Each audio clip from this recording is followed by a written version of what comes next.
Dave Walter says, what are the odds that soon see a nuclear exchange in the Middle East now that Obama has rolled over and showed our belly to Iran? Nuclear war in the Middle East is inevitable unless Iran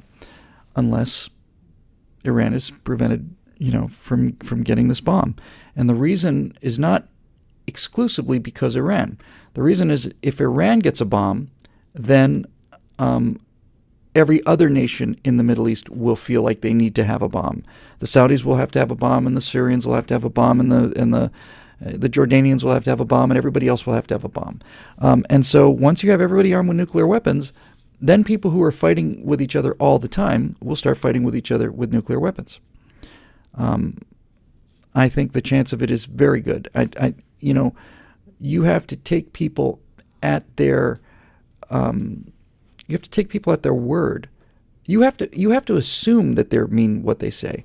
Adolf Hitler wrote Mein Kampf, and he said that all of this is the fault of the Jews, that they're a cancer and a parasite on the nation, and if we only got rid of them, everything would be good. When he writes that, you can say he's a lunatic, and I guess as long as he's stuck in Landsberg prison, then he is a lunatic. But when a guy who writes that and continues to rise to power on that philosophy comes to power, and people, rational, reasonable people, do today what they did with Hitler and what they did with all of these tyrants, which is to say, he's just saying that for his people. He's just ginning up his base. He's just trying to get, trying to get people. He doesn't really mean it. He does mean it. He does mean it. Hitler meant it, what he said about the Jews. He meant it. And everything that he did was determined to do that.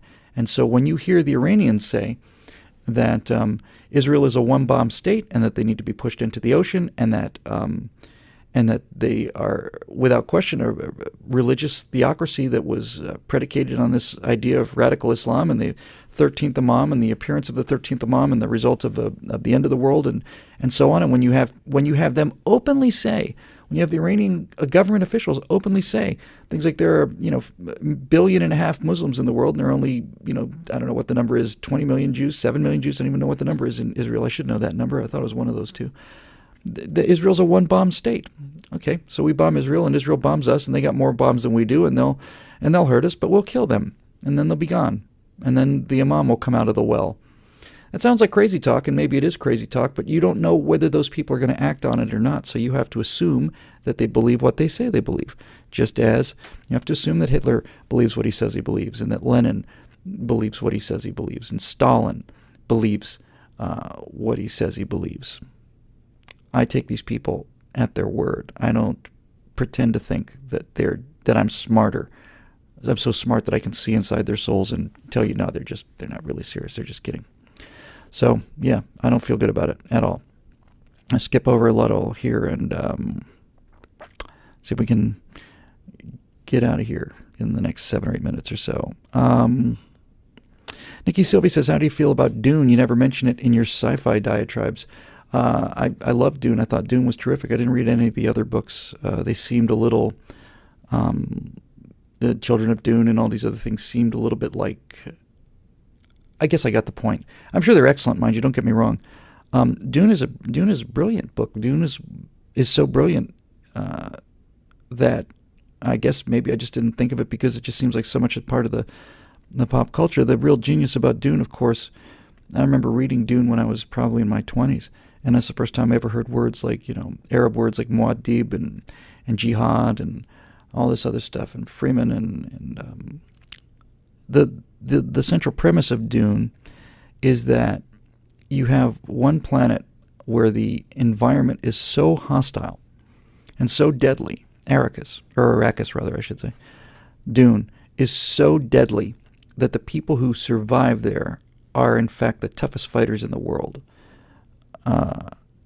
That's a really deep understanding of the cycle of civilization. This is the idea of the smart barbarians, the idea that the people inside the walls of the city, because they're protected by the walls, because they have such advanced weaponry, they've got so much prosperity and so much trade, that the people inside the city just get stupider and weaker because they don't have to deal with that kind of a threat environment.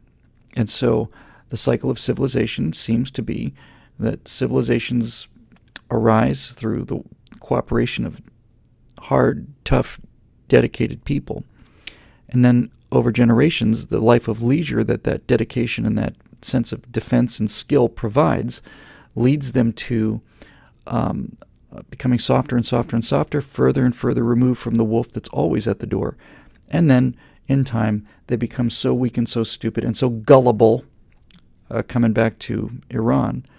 And it's not just gullibility, Nick. It goes back to what Dave was saying with Iran. It's not just gullibility. It comes a point where civilization becomes so precious that you've got so much to lose. They've got nothing to lose. What does Iran have to lose? What does Al Qaeda have to lose? They live in caves. Of course they want to fight. They live in caves. They've got nothing but glory, worst case scenario, and they take over the world if they win. We, on the other hand, have cities and people and children that we care about. We've got a lot to lose. And so the people that have nothing to lose continue to provoke the people that have a lot to lose. And because they have so much to lose, they keep backing down. That's what the whole history of the 30s was, watching the British and the French back down from Hitler because they had so much to lose. They just couldn't bear the thought of another war. They couldn't bear it. They'd lost so much of the flower of their manhood was just lost and bled into the field of Flanders, and that they couldn't bear the thought of fighting again. And Hitler knew that, and so he knew he had less to lose, and so he kept pushing them. There's a thought experiment about this, and I'm sure it's got a name like all of them, but basically the argument is, if you've got a Mercedes, brand new Mercedes, 2013, Mercedes, $90,000, $100,000 car in one lane, and you've got a guy in a 1973 Pinto in the other lane, and both cars are trying to merge into a center lane, which one's going to blink? Which one's going to back off? The Mercedes is going to back off because the Pinto is so full of dents, it's such a piece of crap that if that car gets dinged or scratched, nobody's going to even notice, let alone care. But the guy with the Mercedes, that car's immaculate. He's not going to literally push, and scratch and scrape and fight for that center lane. So the guy with something to lose is the guy that's going to back down. And this is why I'm such a hawk, because you need to understand this is human nature and why you have to stop it early. When you look at, this is not my opinion. I've used this argument before, but it's the argument. It's the defining argument. If you look at the actual documents captured after the war from OKW, Oberkommando der Wehrmacht, the German High Command. Excuse me. If you look at the actual records, the actual communications, what they say is that when Hitler marched into the Rhineland, in 1937, I think it was, they said that if so much as a French policeman had stood on that bridge with his hand up saying halt, they would have turned around and gone back. And if they had turned around and gone back, that embarrassment, that humiliation would have been so great that the general staff was ready to kidnap Adolf Hitler and assassinate him if necessary to pull him out of power. And so when you learn these lessons of history, you realize that if you do not stand up for everything you believe all the time, then the people in the Pintos will assume that you are weak and scared, and they'll do exactly what Hirohito did and Hitler did. They'll assume that you won't fight. Hitler bet the farm that the British would not fight for Britain. He was sure that he could make them a deal that they would accept. And when Churchill came along, he was amazed, that the British backed him. Why not be reasonable? Just take a deal like I'm willing to offer you a deal that I wouldn't offer anybody else because I respect the British so much. Churchill told him to pound sand. A British broadcaster said, I don't remember his name, but somebody on the BBC said, Herr Hitler, we take this proposal of yours and we hurl it back in your evil-smelling teeth. Okay.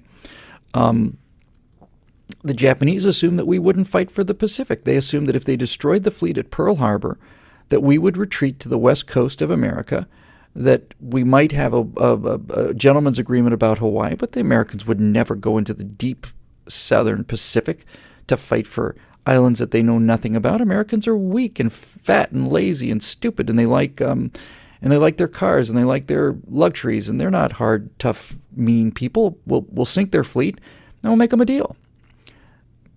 Both of these people miscalculated, and so did Osama bin Laden. He miscalculated.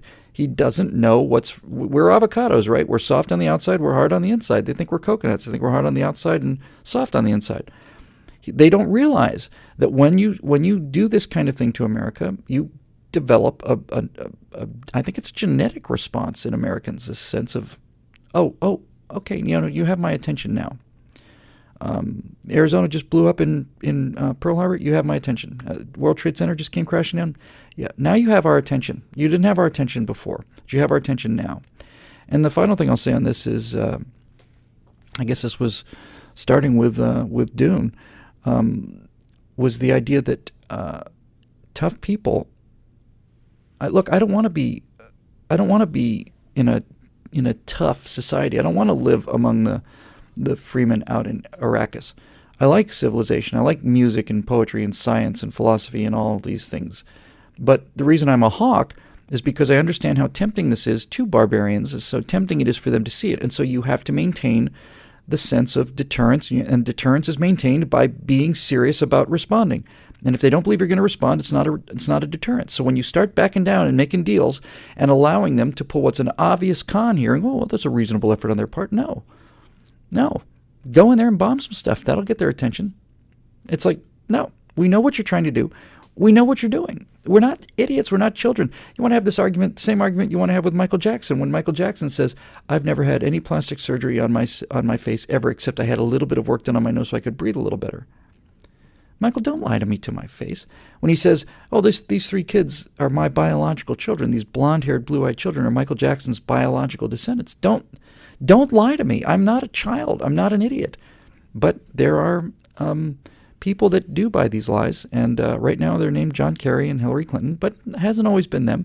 There have been diplomats of both parties that think that they can outsmart other people, outsmart them out of their own national interests.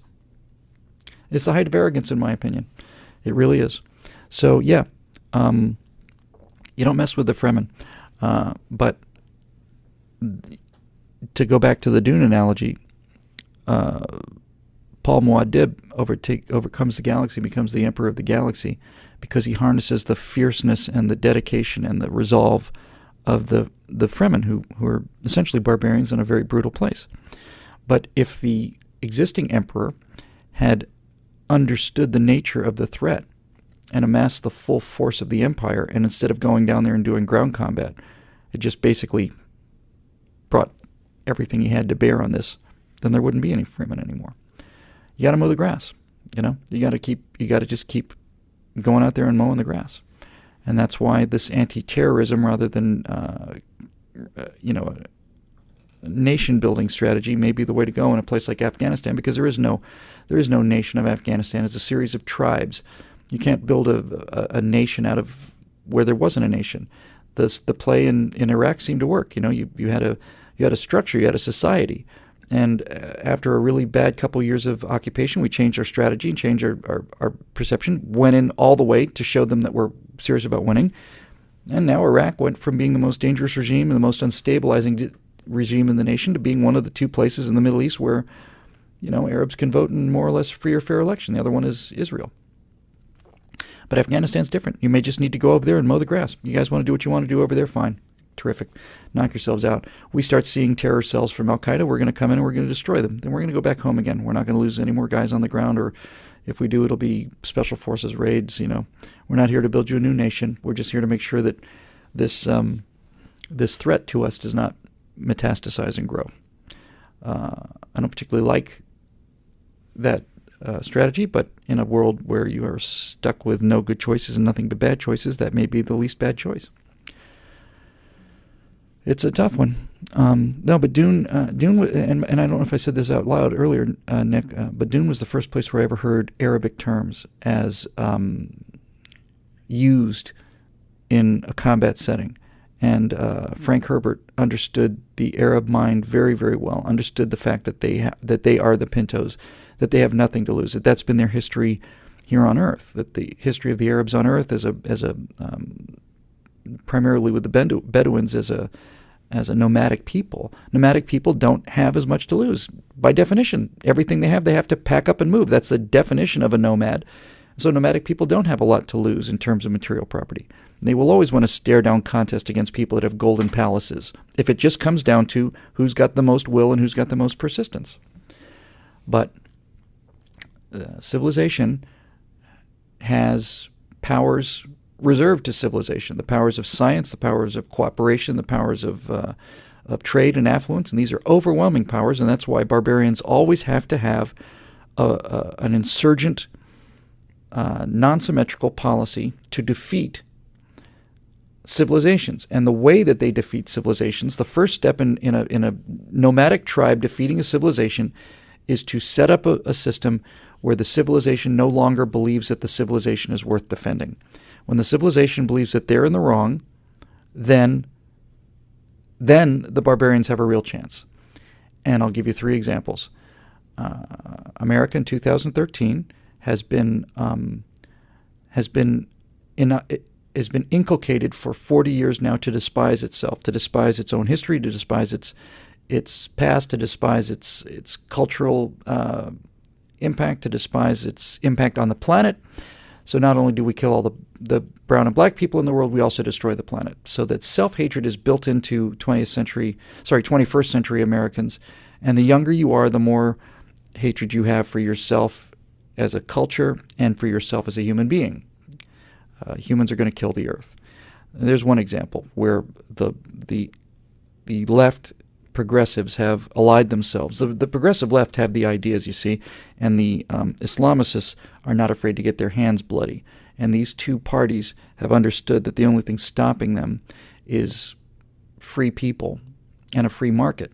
And so has been an alliance of the far left progressives and the Islamic jihadis, where the progressives are doing the psychological warfare to destroy the country morally and intellectually, and the jihadis are doing the bloody work of actually wielding the box cutters on the knives on the necks of the flight attendants.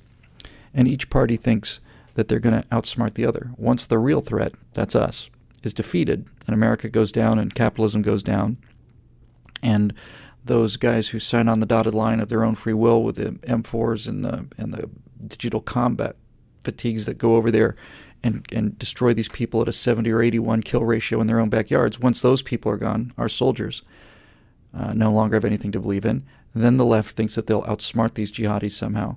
And the jihadis understand, of course, that those would be the easiest people to kill.